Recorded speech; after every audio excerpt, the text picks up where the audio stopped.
Welcome back to the Mekong Flood and Drought Forecast channels. This is 𝐼𝐴 from the Mekong River Commission. Let's start with the rainfall update today. Over the past 24 hours, certain areas in Luang Prabang, Vientiane, Mueang Cao in Laos, and Duc Treng, Pleiku of Central Highlands in Vietnam experienced moderate to heavy rainfall ranging from 20 to over 70 millimeters.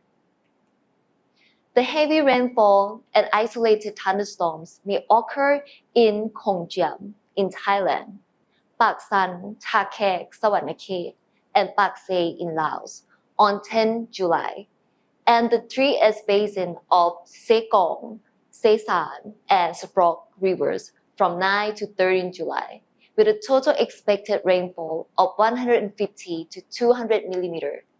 The remaining areas of the lower Mekong Basin are expected to have light or moderate rainfall.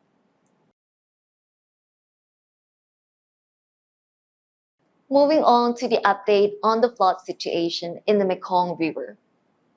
Currently, the water levels at 22 stations are below the alarm level. In the next 24 hours, it is alerted that heavy rainfall can cause flash floods in certain areas in Attapeu and Sekong in Laos, Ratana, Kiri, and Stung in Cambodia.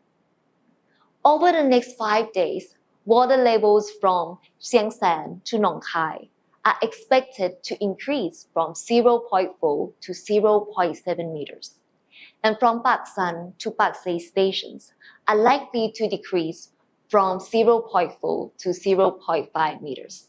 However, water levels from Stung stations downward are expected to increase from 0.2 to 0.4 meters. Water level at Hanju and Shadok are forecasted to fluctuate due to tidal influence. It is important to note that the water level at 22 stations along the mainstream are within the normal range and the overall flood risk for these stations are low.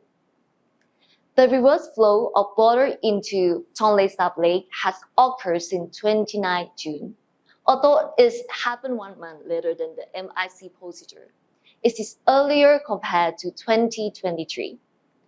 This reversal is an encouraging sign for the fish populations, ecosystems, and livelihood dependent on Tonle-Sap Lake. The information provided here is meant for easy communication to the public. For more technical details, please check out our website and reports. This concludes our forecast today. Remember to tune in every Monday to get the latest updates on the rainfall, water levels, floods, and droughts of the Mekong River. Bye for now.